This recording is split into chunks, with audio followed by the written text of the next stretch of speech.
જય શ્રી કૃષ્ણ. સ્વાગત છે તમારું છાયાની વાનગીઓમાં. આજે હું તમારા માટે લઈને આવી છું કાચી કેરીની ખાટી મીઠી ચટણી, જે એટલી ટેસ્ટી બને છે કે સાથે તમારે શાકની પણ જરૂર નહીં પડે. તો ચાલો બનાવીએ. તેને માટે મેં એક તોતાપુરી કેરી લીધી છે, જે આશરે 300 ગ્રામ જેટલી વજનમાં હશે. કેમ કે મેં 1 કિલો કેરી લીધી હતી તો એમાં 3 કેરી આવી હતી, એમાંથી મેં 1 કેરી લીધી છે. તો એને સારી રીતે ધોઈ લેશું. હવે આપણે કેરીને નેપકિનથી બરાબર લૂછી લેવાની છે, જેથી કરીને એની ઉપર પાણી જરાય ન રહે. પછી એને ચાકુથી બરાબર છાલ કાઢી લઈશું.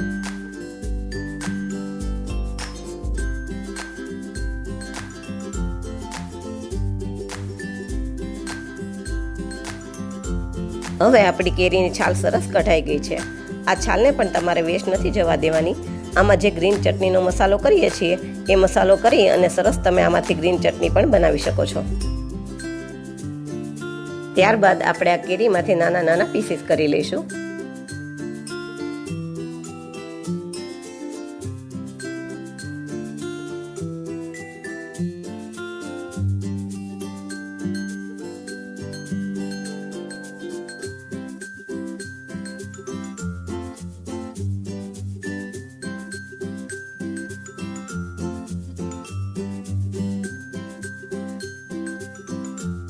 હવે આપણી કેરીના સરસ પીસ થઈ ગયા છે, તો આપણે નાનું જે ચટણીનું મિક્સર જાર આવે છે એમાં લઈ લઈશું અને મિક્સરને ચાલુ બંધ કરી અને અધકચરું ક્રશ કરી લઈશું.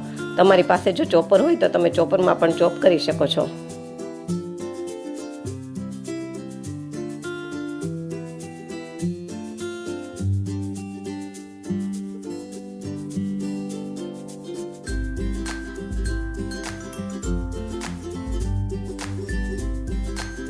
હવે તમે જોઈ શકો છો આપણે કેરીને આવી અધકચરી ક્રશ કરવાની છે, એકદમ ફાઇન પેસ્ટ નથી બનાવી દેવાની. તો હવે આપણે આ બધી કેરીને એક બાઉલમાં કાઢી લઈશું.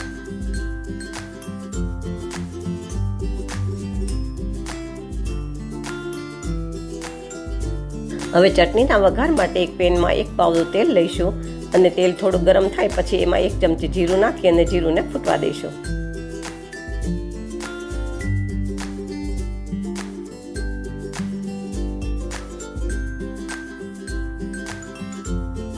પછી એમાં થોડી હિંગ નાખી દઈશું અને બંનેને થોડું સાતળી લઈશું.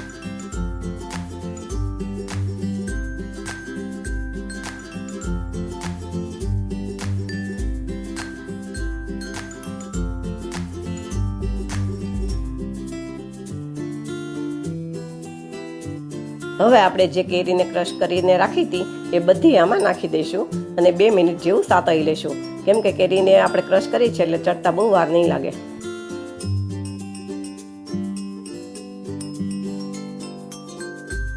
જો તમને મારી વાનગીઓ પસંદ આવે તો મારા વિડીયોને લાઈક કરજો, શેર કરજો અને મારી ચેનલને સબસ્ક્રાઈબ કરજો.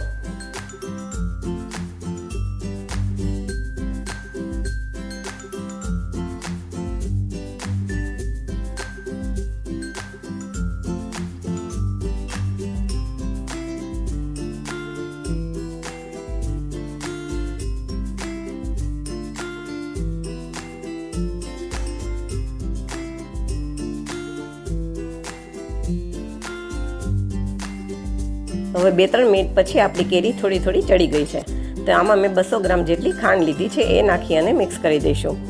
આમાં મેં કેરીના વજન કરતાં થોડી ઓછી ખાંડ લીધી છે, પણ તમારે જો વધારે ગળી ચટણી બનાવવાની હોય તો તમારે કેરીના માપ જેટલી જ ખાંડ લેવાની.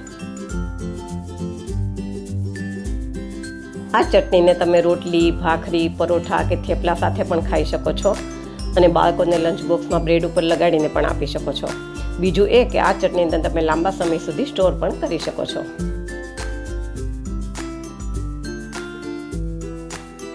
હવે આપણી ચટણીમાં ખાંડ થોડી ઓગળી ગઈ છે, પણ હજુ આપણે એને 2-3 મિનિટ જેવું ચડવા દઈશું, જેથી કરીને ખાંડનું પાણી બધું બળી જાય.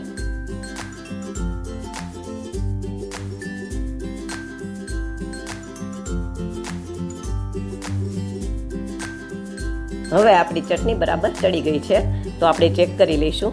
કેમ કે આમાં આપણે 1 તારની ચાસણી લેવાની છે. તો આપણે થોડી ચટણીને એક વાટકામાં કાઢી લઈશું. પછી થોડી ચટણીને આંગળી અને અંગૂઠા વચ્ચે લઈ અને આમ દબાવવાની. જુઓ, 1 તાર બને છે તો આપણી ચટણી પરફેક્ટ છે. પણ તમારે જો તાર તૂટતો હોય તો તમારે 1 મિનિટ જેવું વધારે ચટણીને ચડવા દેવાની. હવે આપણે ગેસ બંધ કરી અને ચટણીને થોડી ઠંડી થવા દઈશું, પછી બાકીના મસાલા કરીશું.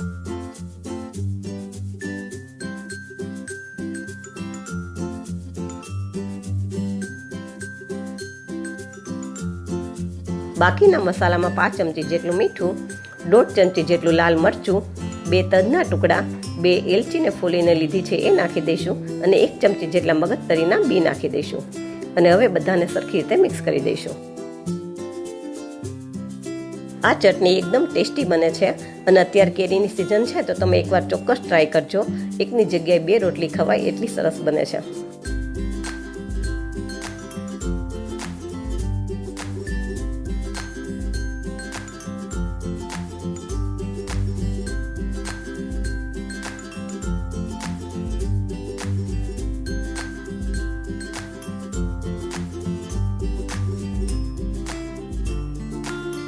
હવે આપણે ચટણીને સર્વ કરી દઈએ.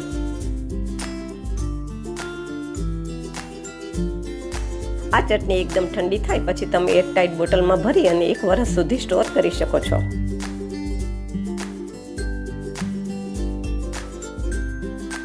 તો તૈયાર છે આપણી કાચી કેરીની ખાટી મીઠી ચટણી. આવી જ નવી રેસીપી સાથે ફરી મળીએ. Thank you.